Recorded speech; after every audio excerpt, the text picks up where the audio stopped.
একটানা বর্ষণ ও উজান থেকে নেমে আসা পাহাড়ি ঢলের পানির চাপে ফেনীর পরশুরাম ও ফুলগাজী উপজেলায় মহুরী এবং কুহুয়া নদীর ৩টি স্থানে বেড়িবাঁধ ভেঙে বিস্তীর্ণ এলাকা প্লাবিত হয়েছে। এতে ভয়াবহ বিপাকে পড়েছে সেখানকার মানুষজন।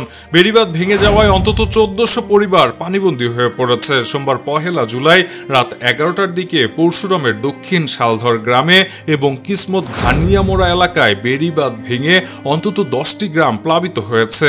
এতে ফসলি জমি ও মাছের ঘের সহ রাস্তাঘাটের ব্যাপক ক্ষয়ক্ষতি হয়েছে।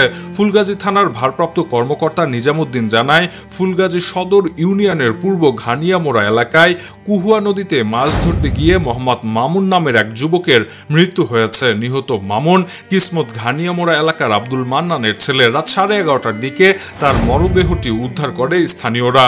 পরশুরাম উপজেলা নির্বাহী কর্মকর্তা আফরোজা হাবিব শাপলা জানান, পরশুরাম উপজেলার দক্ষিণ শালধর গ্রামে বাঁধ ভেঙে লোকালয়ে পানি ঢুকে বিস্তীর্ণ এলাকার অন্তত ১৪০০ পরিবার পানিবন্দী হয়ে পড়েছে।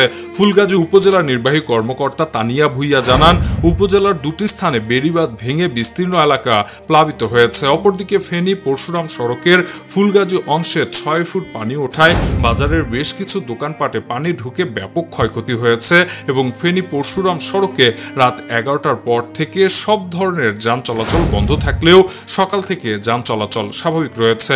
দর্শক, বন্যা পরিস্থিতির এমন আলোচিত খবরের ভিডিওগুলো সবার আগে পেতে এখনই সাবস্ক্রাইব করে রাখুন ইবিডি নিউজে। সেই সঙ্গে আমাদের ফেসবুক পেজটিতে ফলো করে দিতে ভুলবেন না। কথা হবে পরবর্তী ভিডিওতে। সে পর্যন্ত ভালো থাকবেন।